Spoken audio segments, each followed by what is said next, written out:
the one through line these past few months of action, go, go, go, go, is the audible stimulation. I'm not sure if you're picking up on it, but you can hear Little John screaming in the background. And while I do enjoy Turn Down for What,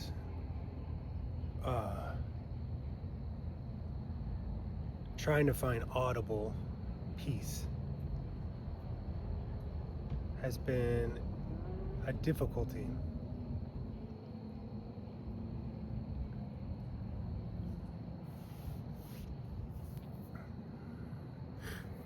Today I wrote my first chapter of Small Note to Win.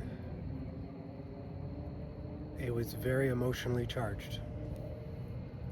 I came up with the structure and the chapter components last week,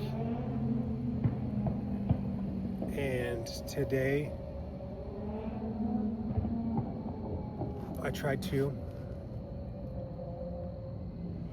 I was as honest as I could have been. I was just honest, not could have. I'm just, from my viewpoint.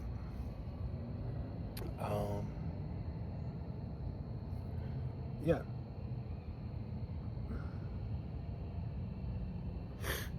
It's just the audible noise everywhere. It always affects me. And of course I'd like some quiet place to do all this. It's not within the opportunity right now.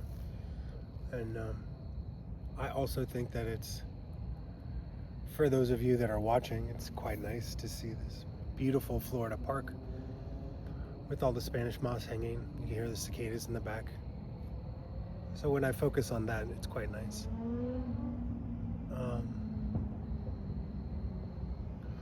While I was processing and writing the first chapter, the emotion of fright and loneliness and embarrassment, shame, guilt, I visited it, but it didn't sit with me for that long, which was great. It really was. It was look how far I've come. Look at the progress I've made. Because this time last year, let's see, I started Small Notes when it would have been April of last year, I think, April, May. When I started with the blank wall, put all my ideas out there, but then it was quite scattered, and then I found the single note. It's been a great help for me to process all of this, and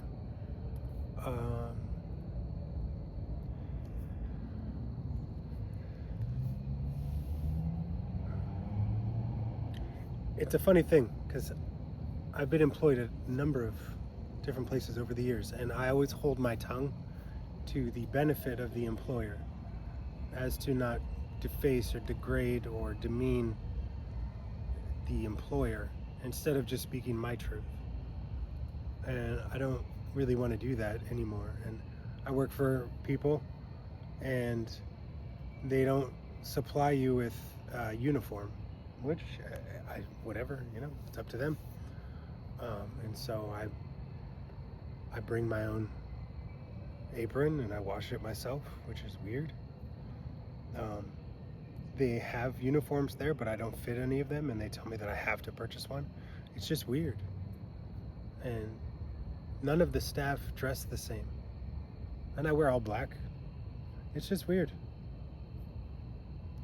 I try not to get into the mental, like, oh, they're going to do this or that. Like, if they let me go, I really could care less. I mean,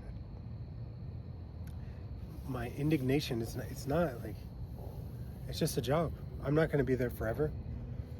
I even created this structure system so it's easier for the staff. There's a lot less confusion just by following that simple chart.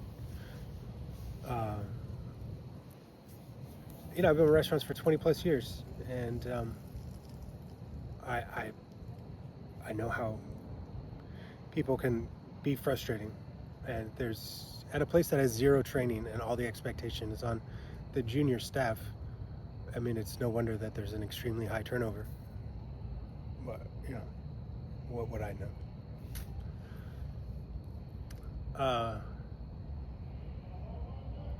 I work best in short spurts, anyways. 6 months for me is perfect. Good amount of time. Then I get bored. It's time for me to move on. If you're an employer, like, I would utilize the knowledge and the way that I would work, because you're going to get a lot out of me for 6 months and then somebody else. I mean, it's very rare that in a restaurant that you have people that work for more than 2 years. That brought up a lot of the negative emotions. Not specifically the current restaurant, but a lot of the restaurants previously. And I keep searching around but not looking at the camera. And I think it's because I am very emotionally charged right now. I let a lot of emotions out today. I also am documenting it. I filmed it with my GoPro, and what I'm going to do with it is the question mark. The film. But I just want to mention this part, because in a previous relationship, my partner said, "Why do you film everything? Why are you always taking pictures? I hate that you always take pictures." And when my mom, like, I don't have any pictures of my mom. None. I don't have a single one. They're all online. I don't have a physical picture. I don't even have any, like, on a thumb drive.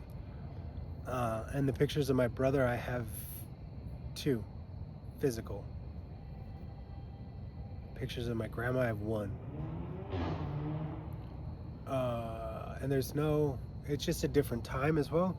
Being born in the 80s, right? Like, we have progression of film and pictures and stuff. So we had stuff, but there isn't any. And my mom hating taking pictures, or getting pictures of her taken. Getting her picture taken. There we go. And I just want more for my kids. I want them to see me sad, because it wasn't talked about. Me growing up,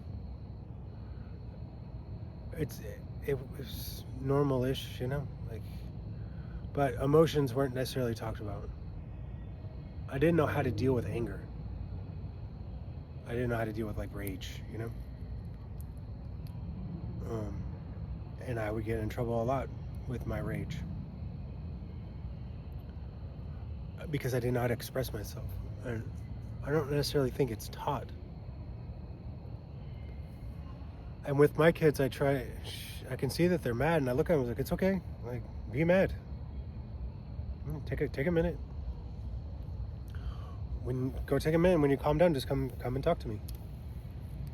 And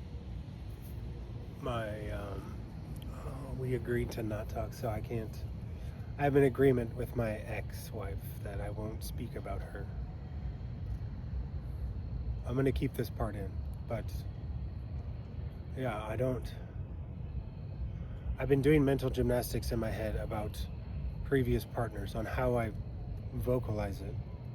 But when I bring up my kids, it's difficult to say how.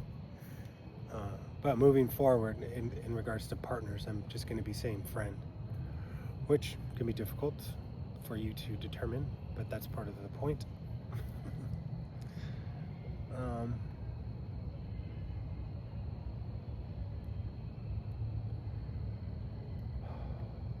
This is at least a little bit quiet. See how pretty this is? Look at it. This is the reason why I even moved to Gainesville.